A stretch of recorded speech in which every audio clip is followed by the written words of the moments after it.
Welcome to the interview segment of the Hallow Chambers with Honorable Kayode Oladele. So, Honorable, we want you to enlighten Nigerians on the Proceeds of Crime Bill. This is a bill that's being awaited both by Nigerians and the international community, and some have said that it's taking a longer period in Parliament. What exactly is the state of this bill, and what should Nigerians expect when eventually it is signed into law? The reason why Proceeds of Crime Bill is becoming a trend and people are asking for what's happening, it's because of the state of our criminal justice system in Nigeria.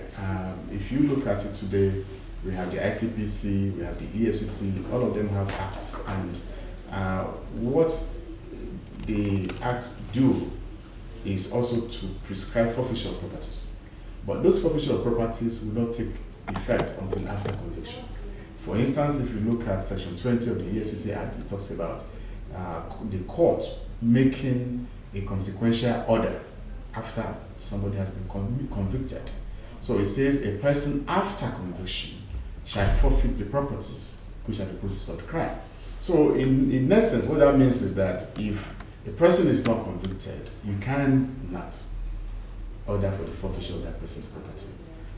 You would have heard about EFCC talking about billions of recovery today, property, cash, and all sorts of things. But they are being held. Such properties are being held under interim forfeiture orders because it is the duty of the prosecutor to prove beyond reasonable doubt. So you cannot take somebody's property unless, under the current law, unless that person is convicted.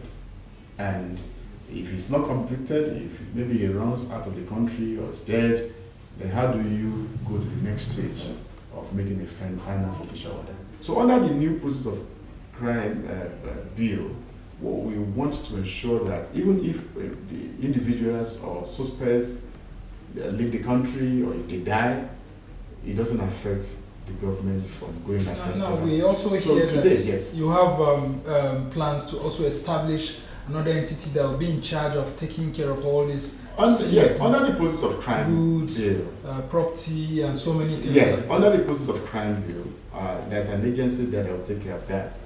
But you were asking about the status of the bill. Yes. Right now, we have the same status in the Senate as well as the House. I don't know. What kind of support has Parliament offered to the executive? Because right now the president keeps lamenting every now and then that it's difficult for the anti-corruption fight to move forward because some of the bills are bogged down here and the judiciary itself is not so supportive enough of the anti-corruption fight. Every time we hear about this presidency lamenting about the status of anti-corruption bills in the National Assembly, then I keep asking myself, what bills? Where are the bills? Most of the bills that we have, you mentioned one which is money laundering bill, and even the presidency, the executive, the attorney general's office will tell you that it's not being bogged down here because of bureaucracy of it, because the National Assembly does not want to pass that bill. To the contrary, most of the anti-corruption bills that we placate all over the place today emanate from the National Assembly as private bills. I will tell you, on my own part alone, as the chairman of the House Committee on Financial Crimes, at least I have introduced not less than 4 of such bills. And they are not from the executive. Of course, we work together, but they are private member bills from me. I will tell you the EFCC amendment bill, this same Process of Crime bill is a bill which I sponsored in the House of Reps. Apart from that, we have the whistleblowers bill. It was sponsored in the House of Reps by me. We have the Special Crimes Court bill, sponsored in the House of Reps by me. And so on the streets, for example, the whistleblower bill, it looks as if it's the executive that brought it. Because it's coincided with the policy of the executive. And yeah, you see, the point is this: we are working together. You know, we don't want to be saying this is executive, this is legislature. We represent the government. We form the government. And I hope you're on the same page, because if you hear things that Professor Isesege keeps saying about the National Assembly, it looks like, especially your committee that should have been liaising very much with his committee? No. In It fairness, looks like you people are not on the same no, page. we are. Yeah, No, we are on the same I'm page. not talking of only your committee, but the institution of National Assembly. Sometimes You know, the point is it's this. addressed. The point is this. With due respect to the learned professor, you know, he has his own personal opinion, and which may not represent the opinion of his committee.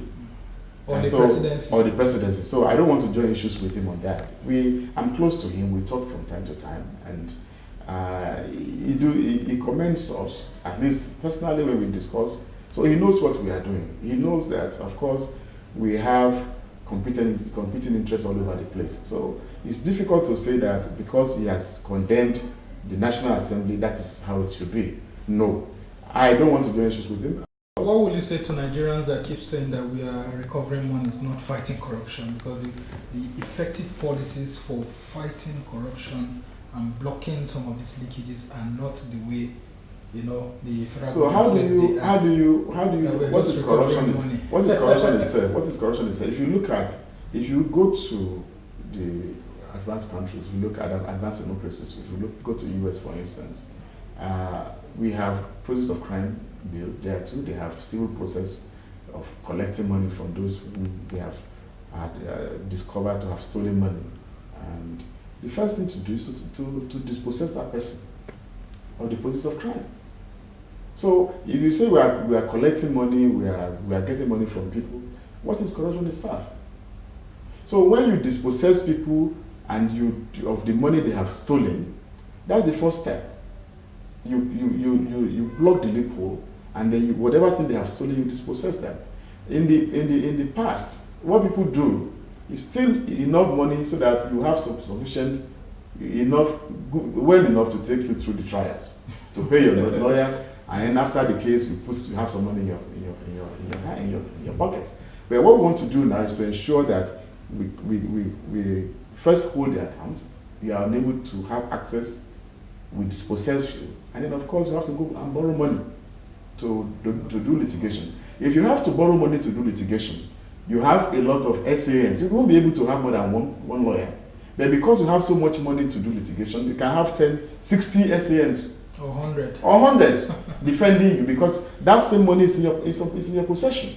So you steal the same government money to defend yourself. And what would you say to some Nigerians who say that your party, the All Progressives Congress, has fostered an economy where the fighting of corruption has kicked against the growth of the economy? Well, you see, I will tell you that. I will understand you. I understand you. You see, the point is this. The point is this.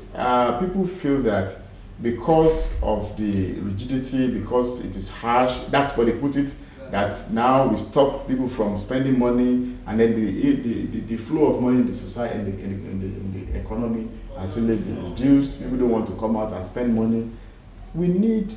It's still part of the anti-corruption strategy. Try to reorientate ourselves.